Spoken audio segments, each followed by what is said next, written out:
Bismillahirrohmanirrohim. Assalamualaikum warahmatullahi wabarakatuh. Selamat pagi dan salam sejahtera untuk kita semua.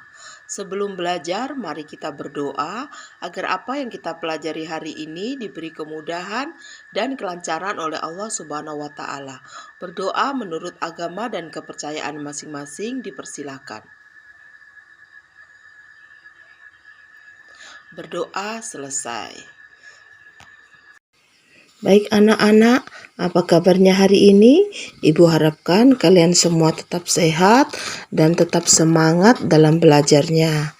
Untuk minggu ini kita sudah masuk di tema 7 yaitu kepemimpinan, subtema 3 ayo memimpin. Pendamping pembelajaran 3, yang pertama ada muatan bahasa Indonesia KD 3.3 dan 4.3. Yaitu mengidentifikasi informasi penting dalam sebuah teks pidato. Ayo kita ingat kembali tentang teks pidato. Teks pidato adalah teks yang berisi ajakan. Dalam menyusun teks pidato, kita harus menentukan dahulu topik yang akan kita bahas. Topik tersebut dapat disebut dengan gagasan pokok. Gagasan pokok adalah masalah dasar yang menjadi ide sebuah tulisan atau cerita. Selain gagasan pokok, pidato juga harus mempunyai tema, tujuan, dan pesan. Penyampaian pidato harus sesuai dengan ketiga hal tersebut agar tepat sasaran. Jika seseorang sedang berpidato, sebaiknya kita menyimak dengan baik.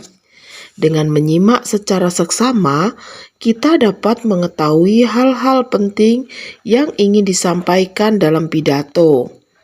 Cara menyimak yang baik adalah bisa dilakukan sebagai berikut. Yang pertama, fokus terhadap isi pidato.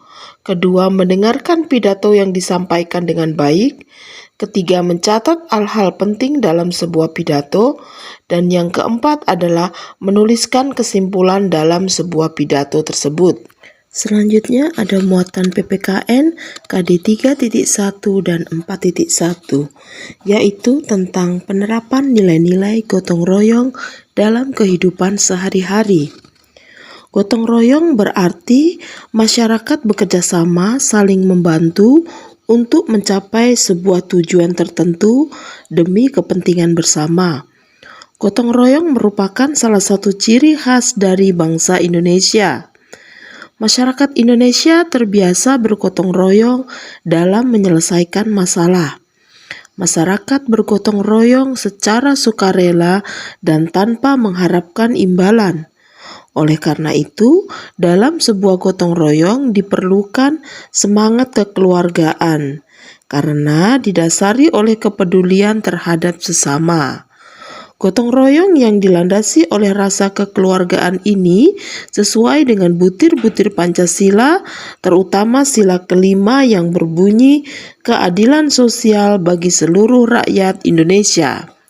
Berikut adalah contoh penerapan gotong royong dalam kehidupan sehari-hari. Misalnya, kita bekerja bakti dalam membersihkan lingkungan sekitar. Kita juga bisa bersama-sama membangun pos ronda. Kita bersama-sama menyiapkan acara peringatan Hari Kemerdekaan Indonesia. Yang keempat, kita juga bisa bersama-sama untuk membangun jembatan. Kelima, bersama-sama membersihkan lingkungan sekitar tempat tinggal kita.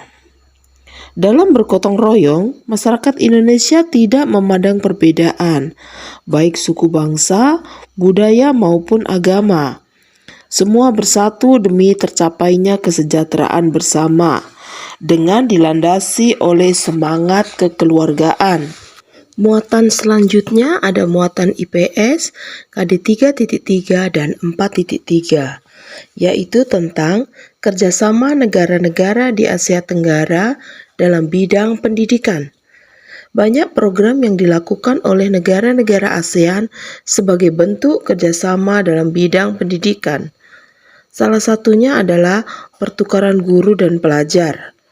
Selain pertukaran guru dan pelajar, negara-negara ASEAN juga melakukan beberapa kerjasama yang memiliki peran dan fungsi sebagai berikut, yaitu deklarasi kerjasama pendidikan yang bertujuan mencapai masyarakat ASEAN yang peduli terhadap pendidikan. Jumlah anak yang putus sekolah di beberapa negara ASEAN itu masih tinggi.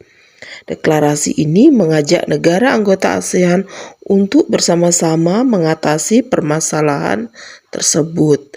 Selain itu, deklarasi ini juga berfungsi sebagai pendorong penyediaan sarana pendidikan dan tenaga pendidik yang memadai.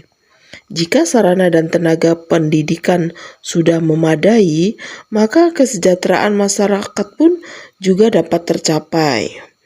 Selanjutnya ada pelaksanaan program pertukaran pelajar se-ASEAN. Program ini berperan untuk meningkatkan daya saing siswa dalam bidang pendidikan, karena hanya siswa-siswa yang berprestasi yang dapat mengikuti program tersebut. Kerjasama ini juga mendorong berkembangnya wawasan dan pengalaman para pelajar terhadap ragam budaya di ASEAN. Selanjutnya ada juga kerjasama di bidang ilmu pengetahuan dan teknologi.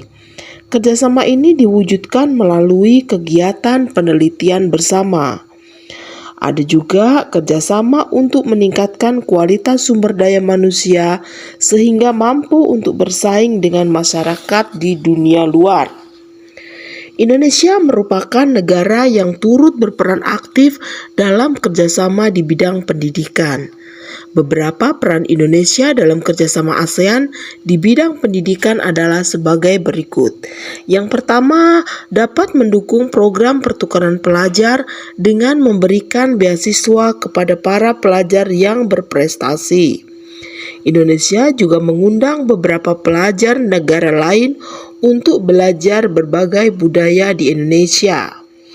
Yang kedua, menyediakan sarana pendidikan yang memadai untuk meningkatkan kualitas dan daya saing pelajar Indonesia.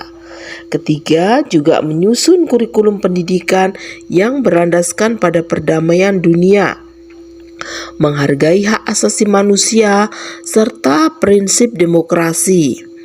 Penyusunan kurikulum ini bertujuan untuk menciptakan generasi muda yang menghargai persamaan HAM dan demokrasi.